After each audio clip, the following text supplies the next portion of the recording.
Summer holidays வந்தாச்சு நம்ம GT Holidays வந்தாச்சு. GT Holidays, South India's #1 travel brand.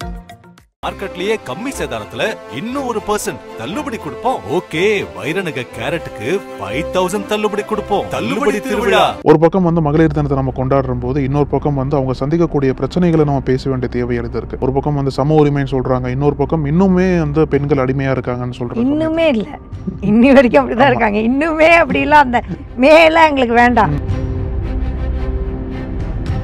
பெண் உரிமை என்ற வார்த்தையை கையில் எடுத்து உங்க டேக்கன் ஃபார் கிராண்டட் அட்வான்டேஜா பயன்படுத்தி நிறைய இடத்துல உரிமைக்காக பேசிட்டு இருக்காங்க அப்படின்ற மாதிரி குற்றச்சாட்டுலாம் வைக்கிறாங்க. எந்த அளவுக்கு ட்ரால் பண்ணியிருக்கோம்னா அவங்க பட்டத்தையே திருப்பி கொடுக்குற அளவுக்கு ட்ரால் பண்ணிருக்கோம். யாராவது சூப்பர் ஸ்டார்னு சொன்ன ரஜினி என்னைக்காவது திருப்பி கொடுத்துருக்காரு? சிம்பு என்னைக்காவது திருப்பி கொடுத்துருக்காரு? விஜய் திருப்பி கொடுத்துருக்காங்களா? அம்மா நீ ஒரு பொம்பளையா, உடனே ஒரு ஆண் அப்படின்னா நான் ஆம்பளை அப்படிங்கிறான். ஒரு கட்சி தலைவனை நீங்கள் ஆம்பளைங்கணும். ஸோ அப்போ பாலச்சந்தர் படத்தில், கமல் படத்துல எல்லாம் பார்த்தீங்கன்னா கமல் வேலை வாங்கி வருவாங்க. அதெல்லாம் 30-40 வருஷம் முன்னாடியே டாய்லெட்டை க்ளீன் பண்ணுறா, வீட்டை க்ளீன் பண்ணுறா, வீட்டில் 2 மணி நேரம் பூஜை, வியாழக்கிழமை ஆச்சுன்னா அவ்வளோ விளக்கு பாத்திரம் தேய்க்கணும். ஆனால் இது எல்லாமே எந்த காசும் எதிர்பார்க்கக்கூடாது. அதுக்கு நீ என்ன பண்ணுவேன்னா மகளிர் தினத்தன்னைக்கு தியாகி பட்டம் கொடுப்பேன். 5000 வருடமா 6000 வருடமா எங்களோட உழைப்பை சுரண்டி பிச்சை எடுத்து திங்கிட்டு இருக்கீங்க அத்தனை ஆண்களையும் சொல்றேன். என் தந்தை உட்பட நான் இதில் சொல்றேன், குற்றம் சாட்டுகிறேன். சமூக நீதிக்கு கொடுத்த குரல் பெண் நீதிக்கு யாருமே கொடுக்கல. இன்னி வரைக்கும் பெண் நீதிக்கான தலைவர் யாருமே பிறக்கவே இல்லை. பெரியாரும் கிடையாது. நக்கீர நேயர்களுக்கு வணக்கம். மார்ச் 8 சர்வதேச மகளிர் தினம். இந்த ஒரு சிறப்பு நேர்காணல்ல நம்மளிடையே எனக்கு கலந்துருக்காங்க திருமதி கிருத்திகாதரன். இவங்க காங்கிரஸோட சக்தி அபியான் அப்படின்ற அமைப்போட கர்நாடக மாநில ஒருங்கிணைப்பாளர். அது மட்டும் இல்லாம தொழில் முனைவோர், அது மட்டும் இல்லாம டயட்டீஷியன், இந்த மாதிரி பல துறைகளில் ஆக்டிவா செயல்பட்டு இருக்கவங்க தான் கிருத்திகாதரன். அவங்க தான் இந்த பேட்டியோட சிறப்பு நேர்காணல இணைஞ்சிருக்காங்க. அவங்களை வரவேற்கலாம். வணக்கம். வணக்கம், அனைவருக்கும் மகளிர் தின வாழ்த்துக்கள். மேம், மார்ச் 8 சர்வதேச மகளிர் தினம். ஒரு பக்கம் மகளிர் தினத்தை நம்ம கொண்டாடுற போது இன்னொரு பக்கம் அவங்க சந்திக்கக்கூடிய பிரச்சனைகளை நம்ம பேச வேண்டிய தேவை இருக்கு. ஒரு பக்கம் சம உரிமைன்னு சொல்றாங்க, இன்னொரு பக்கம் இன்னுமே பெண்கள் அடிமையா இருக்காங்கன்னு சொல்றாங்க. இன்னுமே இல்ல, இன்னி வரைக்கும் அப்படிதான் இருக்காங்க. இன்னுமே அப்படி இல்ல, அந்த மேல எங்களுக்கு வேண்டாம். இன்னி வரைக்கும் நாங்க அடிமை. இன்னும் பச்சையா சொல்றேன்னா நாங்கள் தலித்துக்கள் தான், அதை நாங்கள் உணரவில்லை, அவ்வளவுதான். ஸோ ஒரு 10 வருஷத்துக்கு முன்னாடி இருந்த ஒரு சுச்சுவேஷனும் இப்போ இருக்கக்கூடிய சுச்சுவேஷன் எப்படி பார்க்குறீங்க? உங்களோட முதற்கட்ட பார்வை எப்படி இருக்கு? முதற்கட்ட பார்வை அப்படிங்கும்போது 10 வருஷம் முன்னாடி நீ ஒரு தேவதை, தியாகம் செய்தவே புனித தாய், இப்படிங்கெல்லாம் மீமெல்லாம் கிடையாது. இன்னைக்கு மீம் போட்டு அதை நீ தியாகம் செய்யணும், நீ அன்பானவள், அப்படி அமைதியானவள், அழகானவள், தெய்வத்தாய் அப்படிங்கிற என்னென்னா அடக்குமுறையோட மறுவடிவமாக தான் நான் இந்த மீம்ஸ் எல்லாம் பார்க்குறேன். நாங்கள் தான் தியாகம் பண்ணணுமா? ஏன் நீங்கள் தியாகம் பண்ணால் அது ஆவாதா? அம்மா தான் பண்ணணுமா? அம்மா தான் குழந்தைய வைக்கிறப்பே தியாகம் பண்ணிடுறாங்க. அதுக்கப்புறம் அப்பா பண்ண வேண்டியதானே? பண்ண மாட்டாங்க, ஏன்னா அம்மா தான் செய்யணும். அந்த மாதிரியான வார்த்தைகளே இன்னைக்கு இணையத்தில் பெண் குறித்தான வசை சொற்கள் மாதிரி நான் என் லைஃப்பில் பார்த்ததே இல்லை. இதோட பெரிய பெண்ணடிமைத்தனம் எதுவுமே வேணாம். பெண்ணுக்கு நீ மரியாதை கொடுக்குற, நதி பேர், கடவுள் பேருங்கிற இணையத்தில் வார்த்தைகளே எப்படி ஒன்றா நீ யாருக்கு பிறந்த? பெண்ணோட உறுப்புகள் இதுதான் வசை சொல்லாவே வைக்கிறோம். அப்படின்னா பெண்ணை நீ கேவலமா, நீ ஒரு பொம்பளையா, உடனே ஒரு ஆண் அப்படின்னா நான் ஆம்பளை அப்படிங்கிறான். ஒரு கட்சி தலைவனை நீங்கள் ஆம்பளைங்கணும். அது எவ்வளோ கேவலம். அப்படின்னா நான் ஒரு பெண் அப்படிங்கிறவன் நான் தரம் கீழே இருக்கேனா? உனக்கு 50% பெண்ணோட ஓட்டு வேணும், ஆனால் நீ ஆம்பளைன்னு நீ சொல்லிப்ப. ஆண்மைனா என்ன? வீரமாக பேசுறதும் பெண்களை மட்டம் தட்டுறதும் பேர் ஆண்மை கிடையாது. பெண்மைக்கு நிகராக நிற்கிறது தான் ஆண்மை.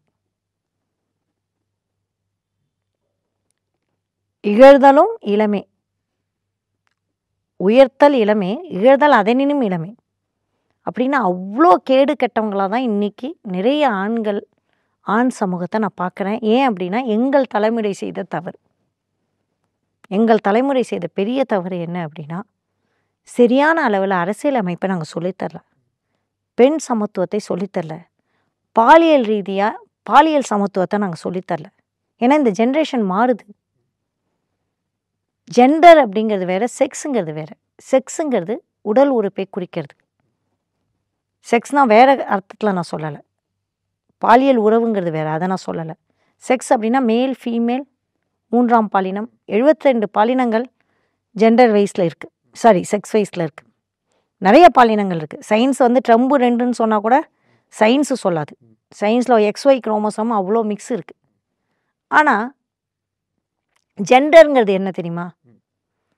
ஜெண்டர் அப்படின்னா பிறக்கும்பொழுது ஒரு ஆண் எப்படி வளர்கிறான், பெண் எப்படி வளர்கிறான். பெண்ணை சுற்றி இரும்பு செயினை போட்டுக்கிட்டே வருவாங்க. அவள் ஒரு யானை, ஆனால் அங்குசத்துக்கு அடக்க வச்சு பழக்கியிருக்காங்க. அவளால் அங்குசத்தை தூக்கி எறிய முடியும், பாகனை தூக்கி எறிய முடியும், எல்லாத்தையும் தூக்கி எறிய முடியும். ஆனால் தூக்கி எறியக்கூடிய வலுவை அவங்க கட்டி போட சின்ன வயசுலேருந்து ஆரம்பிச்சிருவாங்க. அந்த வலுவை இழக்கிறதுக்கான முயற்சி சின்ன வயசுலேருந்து ஆரம்பிக்குது. ஒரு ஆண் சாயங்காலம் 5 மணிக்கு மேலே வர வேண்டாம், பெண் வரணும். எனக்கு தெரிஞ்சு என்னோடய ஃப்ரெண்டோட பொண்ணை வந்து லிஃப்ட்டில் கூட துணைக்கு அனுப்புவாங்க. கேட்டால் ஐயோ இப்போல்லாம் பாலியல் பலாத்காரம் ஜாஸ்தி ஆயிடுச்சு. பெரியார் தான் சொன்னார், கற்புனே வச்சுக்காத. நீ 50 பேர் வெளில போனேன்னு வச்சுக்கோ, உன்னை கற்பழிக்கிறன்னு யாருமே சொல்ல முடியாது. ஆனால் இன்னைக்கு கூட அந்த வார்த்தைகளை வச்சு தானே சொல்கிறீங்க. உங்களை ஏன்னா நான் கற்பழிச்சிட்டோமா அப்படின்லாம் கேட்குறாங்க, பப்ளிக்காக கேட்குறாங்க. அது எவ்வளோ அசிங்கமான வார்த்தைன்னு கூட அவங்களுக்குலாம் தெரியல. அப்படிங்கிறப்ப பெண் உரிமையை பற்றி நான் எந்த அரசியலில் போய் நான் பேசுறது? அப்போ 10 வருடத்தை விட இன்றைக்கு சமூகத்தில் பெண் உரிமை புறையோடு போயிருக்கு. ஃபெமினிசம்னா அசிங்கமாக பேசுகிறாங்க. முன்னாடி ஃபெமினிசத்துக்கு இருந்த மதிப்பு ஒன்று, இன்றைக்கி வந்து உங்களுக்கு தான் உரிமை கிடைச்சிருச்சு, ஆண் உரிமை தான் வேணும் அப்படின்னா எந்த இடத்துல எங்களுக்கு உரிமை இருக்குது? டேட்டா என்ன சொல்லுது? நாங்கள் எந்த இடத்துல முன்னே அந்த குற்றச்சாட்டுன்னு சொல்கிறாங்க. ஏன்னா நிறைய பேர் என்ன சொல்கிறாங்க அப்படின்னா, பெண் உரிமை என்ற வார்த்தை கையில் எடுத்து இவங்க டேக்கன் ஃபார் கிராண்டட் அட்வான்டேஜாக பயன்படுத்தி நிறைய இடத்துல உரிமைக்காக பேசிகிட்டு இருக்காங்க அப்படின்ற மாதிரி குற்றச்சாட்டுலாம் வைக்கிறாங்க. அந்த குற்றச்சாட்டுக்கு உங்களுக்கு பதில் என்ன வரும்? அதாவது அந்த காலத்தில் ராணி மங்கம்மான்னு ஒருத்தவங்க இருந்தாங்க, ஜான்சி ராணின்னு ஒருத்தவங்க இருந்தாங்க, இலக்கியத்தில் ஔவையார்னு ஒருத்தவங்க இருந்தாங்க. இவங்கெல்லாம் இருந்து உங்களுக்கு பெண் உரிமை கிடச்சிடுச்சு அப்படின்னா ஒத்துக்குமா? அப்போ சதியில் வந்து இப்போ நான் குவாலியர் போயிட்டு வந்தேன், சதிக்கு குளமே வச்சுருக்காங்க ராஜபுத்திரத்தில். பெரிய குளம் மாதிரி ரொம்ப அழகாக இருந்தது. கேட்டால் இங்கே தான் சதி, ராஜபுத்திர ராணிகள்லாம் இங்கே தான் எரிப்போம் கணவன் இறந்துட்டா. ஒரு நீச்சல் குளத்தை காமிச்சாங்க, அந்த மன்னன் ஜலகிரியிட பண்ண இடம். அந்த இடத்துல 8 ராணியும் செத்து போனாங்க, மன்னன் செத்தோன்னா. அந்த 8 ராணினா 8 ராணி ஒரே வயசு இருப்பாங்க, அதில் ஒரு குழந்தை ராணி இருப்பாள். அப்படி கொன்று புதைச்ச ஒரு சமூகம் தான் நம்ம சமூகம். இல்லை ஜான்சி ராணியும் ராணி மங்கம்மாயும் வச்சுக்கிட்டு நம்ம எல்லாம் பேசுவோம். அதே மாதிரி இங்கே ஒரு விதிவிலக்குகள் ஒரு 10-15 இருக்கும், கோர்ட்டு கேஸ்லலாம் நடக்கும். அவங்கள வச்சு பெண் உரிமைங்கிற பதத்தில் எல்லாரையும் பண்ணிட்டாங்க. சரி, உங்கள் வீட்டில் உங்கள் அம்மாவுக்கு உரிமை இருக்கான்னு எல்லாரும் கண்ணை மூடி, இதை கேட்குறவங்க அத்தனை பேரும் கண்ணை மூடிட்டு உங்கள் வீட்டில் யார் சமைப்பா? கண்ணை மூடி யோசிங்களேன், உங்கள் வீட்டில் யார் சமைச்சிட்ருக்கா இத்தனை வருஷமா? நீங்கள் ஹாலில் உட்காந்து ஒரு விருந்தினர் வீட்டில் சாப்பிட்ற மாதிரி என்றைக்காவது அந்த பெண் சாப்பிட்றாள்? அவள் கிச்சனுக்குள்ளே போகணும். சுகாசினி மேடமே சொல்லியிருக்காங்க, நான் மணிரத்னத்தோட ஃபேஷன் இதுவாக இருந்தேன், சக்ஸஸ்ஃபுல்லாக தொழிலில் இருந்தேன், ஆனால் மணிரத்னத்துக்கு கொடுத்த முக்கியத்துவத்தை எனக்கு எந்த வீட்லையும் யாருமே கொடுக்கல. எங்கள் 2 பேரும் ஒன்றா கூட உட்காந்து சாப்பிடலாம், முதல்ல ஆம்பளைங்க சாப்பிட்டோம் அப்புறமா நம்ம சாப்பிட்லாங்கிறாங்க. இந்த மாதிரியான ஜெண்டர் அப்படிங்கிறது நம்ம வந்து வளர்க்குறது தான் ஆண் பெண் பிறப்பிலோட செக்ஸ் ஜெண்டர் அப்படின்னு அப்போ சொன்னேன்ல. இந்த மாதிரி பார்த்து பார்த்து பார்த்து ஒரு ஆணை அப்படி வளர்க்கணும், பெண்ணை அப்படி வளர்க்கணும். பெண் இன்னொரு வீட்டுக்கு போவா, அம்பானிக்கே மருமகள் ஆனாலும் நீ அந்த வீட்டுக்கு தான் போகணும். கோகிலா பெண்ணே இன்னொரு வீட்டு பொண்ணு தாங்கிறோம், அம்பானியோட மனைவியாக தான் இருக்கா. திருபாய் அம்பானியோட மனைவி தான் கோகிலா பெண். அவங்களுக்கு தொழில் இருக்கா? இல்லை. அம்பானி வீட்டிலே உங்களுக்கு அம்பானி அவ்வளோ காசு வச்சுருக்காங்க, அவங்க வீட்டிலே பெண் உரிமை கிடையாது. அப்படிங்கிறப்ப பெண் உரிமை வந்துடுச்சு எங்கே வந்திருக்கு? நான் என்னமே ஒரு 4 பேர் வந்து பேசினா சரியா போச்சா? எந்த வீட்டில் பெண் உரிமை இருக்குன்னு கரெக்டாக சொல்லுங்கள். ஒரு ஆண் படிக்கிறதுக்கும் பெண் படிக்கிறதுக்கும் வித்தியாசம் இருக்குது. மீறிக்கிட்டு படிக்கிறோம், ஒரு ஆணும் படிக்கிறான் பெண்ணும் படிக்கிறான், அந்த மாதிரி படிக்கிறோம். ஆனால் வெளியூர் போகும்போது ட்ராப் அவுட் வந்து பெண்களுக்கு அதிகம். வெளிநாட்டுக்கு ஆண்கள் போகும் மாதிரி பெண்கள் போகிறதில்ல. வேலை தேடி வேலை வாய்ப்புன்னு சொல்கிறோம்ல, வேலை வாய்ப்பில் எப்படி சமம் வரும் சொல்லுங்கள்? ஒரு ஆண் வேலை தேடி மெட்ராஸுக்கு தனியாக வருவான். ஸோ அப்போ பாலச்சந்தர் படத்தில் கமல் படத்துல எல்லாம் பார்த்தீங்கன்னா கமல் வந்து வேலை வாங்கி வருவாங்க, அதெல்லாம் 30-40 வருஷம் முன்னாடியே. அப்பயே பாருங்கள் அந்த பெண் வந்து போத்திக்கிட்டு தான் உட்காந்துருப்பாள். சினிமாவில் சொல்லுங்கள், சினிமாவில் எங்கே ஈக்குவாலிட்டி இருக்குது? சினிமா இண்டஸ்ட்ரி எடுங்க, சினிமா இண்டஸ்ட்ரிங்கிறது ஒரு சமூகத்தை பிரதிபலிக்கிறது. ஹீரோயின் இன்னி வரைக்கும் ஹீரோவாக ஆக முடியல. ஹீரோயினுக்கு சம்பளத்தை ஈக்குவாலிட்டி பேசுகிறீங்களா, ஜெண்டர் ஈக்குவாலிட்டி பேசுகிறீங்களா?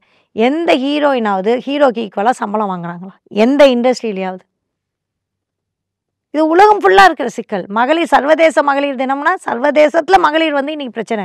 ஆனால் இந்தியா மாதிரி மோசமாக, அதுவும் இந்துத்துவனால் இப்போ நடக்கக்கூடிய மோசமாக நடக்கக்கூடிய, சனாதனத்தினால் நடக்கக்கூடிய இன்னும் பெண்ணுரிமை பாருங்கள், குலத்தொழில்னு கொண்டு வரோம். பெண்களுக்கு ஏதியா குலத்தொழில்? என்ன எங்களை தொழில் செய்ய விட்டுருக்கீங்க? நாங்கள் காலிலேருந்து ராத்திரி வேலை செய்கிறோம். ஒரு ஆண் வேலை செய்கிறான், ரெண்டுத்தையும் எடுத்துங்களேன். ஒரு பெண் வந்து காலிலேருந்து வீட்டில் வேலை செய்கிறான், அது தனியாக வைங்க. ஒரு ஆண் வேலை செய்கிறான், அதை தனியாக வைப்போம். ஆண் என்ன பண்ணுறான்? எல்லா இடத்துலேருந்தும் வரேன், கோயிலுக்கு வந்து போகிறான், கோயிலுக்கு போயிட்டு பூஜை பண்ணுறான், அவனுக்கு பணம் கிடைக்குது.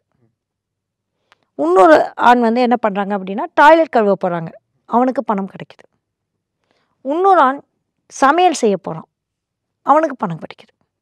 இன்னொரு ஆள் கூட்ட போகிறாப்புல, அவனுக்கு பணம் கிடைக்குது. இன்னொரு ஆள் அந்த ஹோட்டலில் சர்வராக பாத்திரம் கழுவராக இருக்காங்க, அவனுக்கு பணம் கிடைக்குது. இன்னொரு ஆள் அந்த ஹோட்டல் வாசலில் பார்த்தீங்கன்னா தண்ணி தெளிச்சு கிண்ணி தெளிச்சு வாசல்லாம் க்ளீன் பண்ணிட்டு இருப்பாங்க, அவனுக்கு பணம் கிடைக்குது. பெண் என்ன பண்ணுறா? காலையில் எழுந்துக்கிறா, வீடு தெளிக்கிறா, சமைக்கிறா, மதியானம் சமைக்கிறா, ராத்திரி சமைக்கிறா, காப்பி போடுறா, டீ போடுறா, பலகாரம்லாம் செஞ்சு வைக்கிறா, வடாமத்தல் செய்கிறா, அதை தவிர்த்துக்கு டாய்லெட்டை க்ளீன் பண்ணுறா, வீட்டை க்ளீன் பண்ணுறா. வீட்டில் 2 மணி நேரம் பூஜை, வியாழக்கிழமை ஆச்சுன்னா அவ்வளோ விளக்கு பாத்திரம் தேய்க்கணும். ஆனால் இது எல்லாமே எந்த காசும் எதிர்பார்க்கக்கூடாது. அதுக்கு நீ என்ன பண்ணுவேன்னா மகளிர் தினத்தன்னைக்கு தியாகி பட்டம் கொடுப்பேன். இதெல்லாம் நான் ஃப்ரீயாக செஞ்சு கொடுக்குறேன்ல.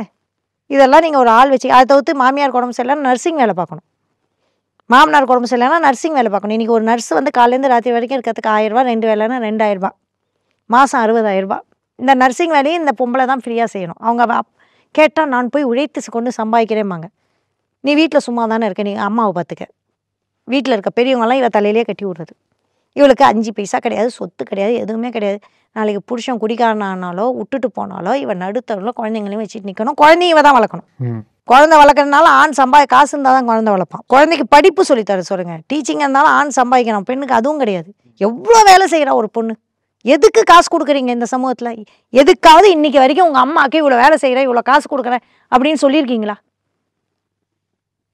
மகளிர் உரிமை தொகைன்னு ஒன்று வந்திருக்கு, அது கூட 2000 ரூபாய்க்கு. அதுக்கே இப்படி சொல்கிறாங்க, இலவசமாக வாங்கிட்டோம். நாங்கள் எங்கே இலவசமாக வாங்கியிருக்கோம்?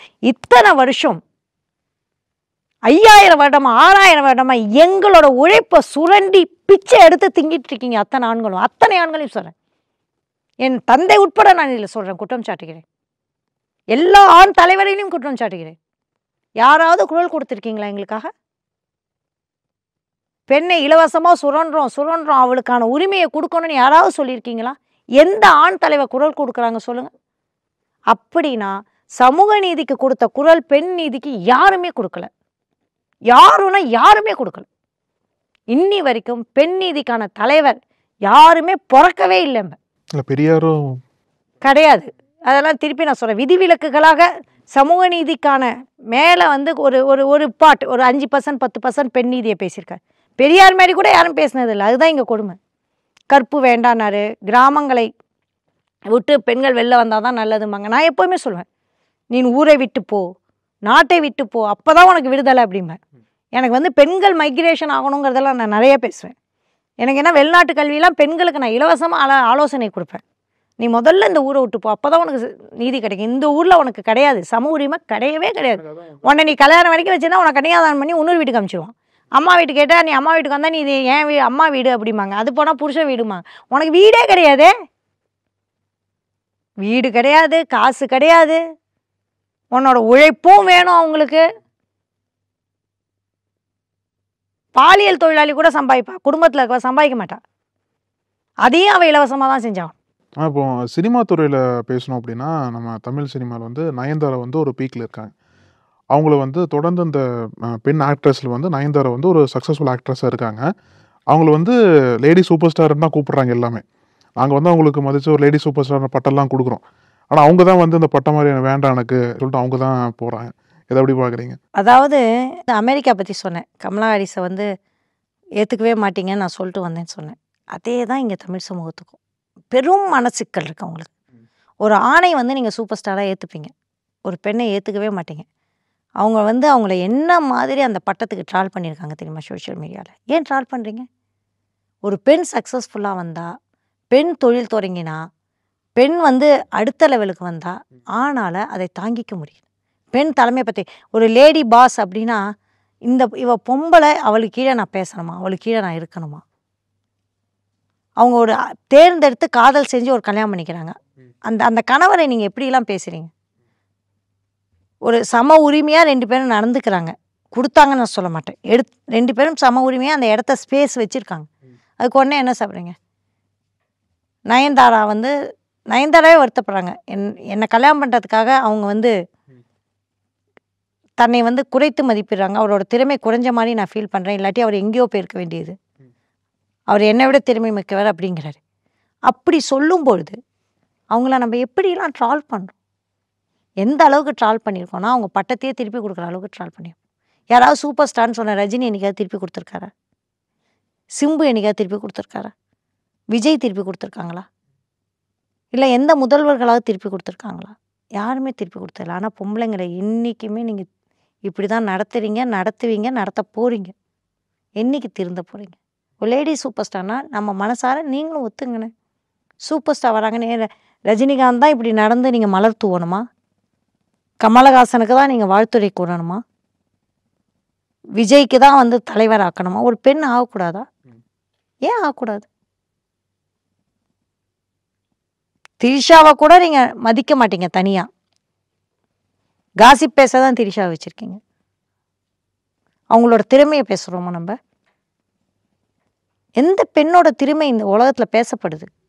நிஜமாக எந்த பெண்ணோட திறமை பேசப்பட்டிருக்கு சொல்லுங்கள் இந்த சமூகத்தில்? நம்ம சமூகத்தில் வந்து நிறைய விஷயங்கள் மாறி இருக்கு. ஆனால் பெண்களை நடத்தும் விதம் மட்டும் எதுக்காக மாறாமல் இருக்குன்னு நினைக்கிறீங்க? சமூகமாகவே மாறணும். வளர்ப்பு சொன்னேன் இல்லையா, ஜெண்டர், அதாவது வீட்டில் மாறணும். அதாவது செக்ஸ் வேறு, ஜெண்டர் வேறு. செக்ஸுங்கிறது ஆண் பான் பாலினம். ஜெண்டர் அப்படிங்கிறப்ப குழந்தை பிறக்கும் போதே ஒரு ஆண் வந்து சட்டை இல்லாமல் போவான், ஜெட்டி இல்லாமல் கூட போவான். ஆனால் அந்த பெண் அப்படி போக முடியாது.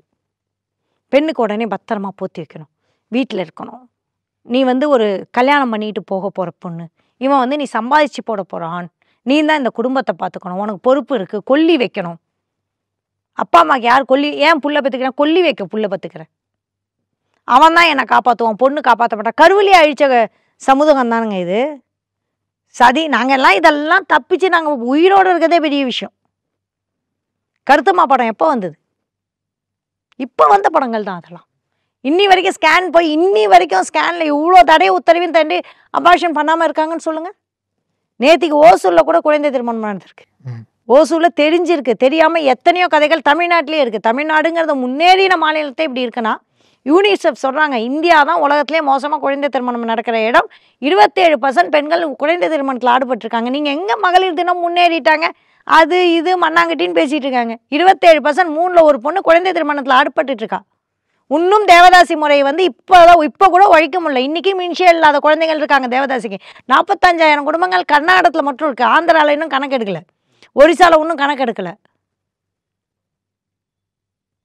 இன்ஷியல் இல்லாத குழந்தைங்க இருந்திருக்காங்க.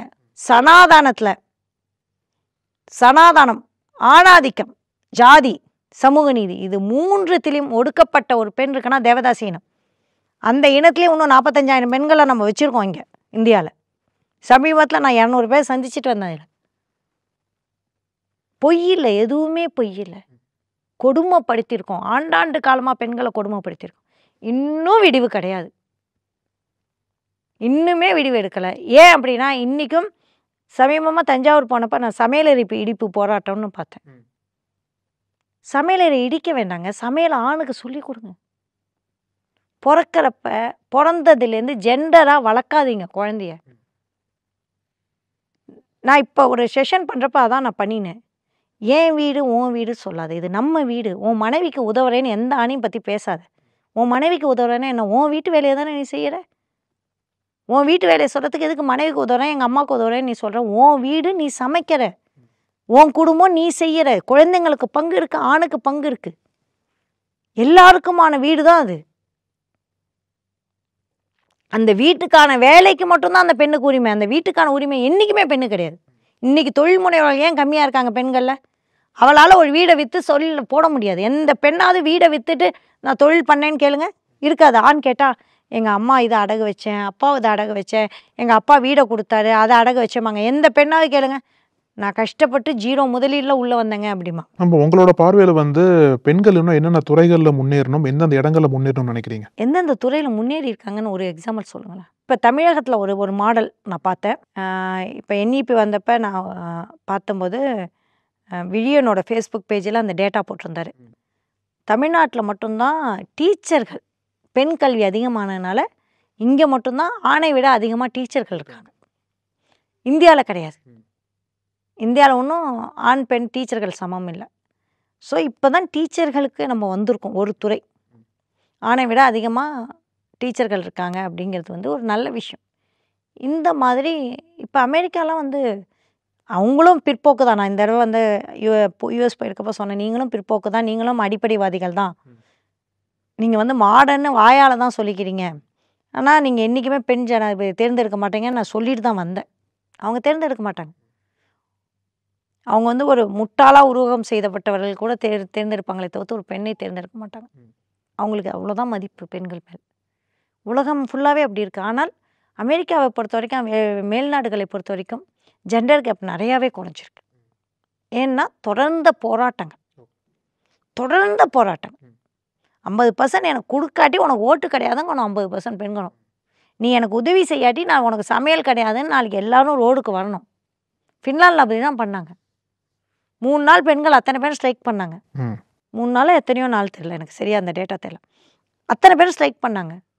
பண்ணப்புறம் பெண் சம உரிமை ஆட்டோமேட்டிக்காக வந்து 50% பெண் இருக்கியா, நீ எனக்கு 50% கொடுக்குற வரைக்கும், விகிதாச்சார அடிப்படை கொடுக்குற வரைக்கும்.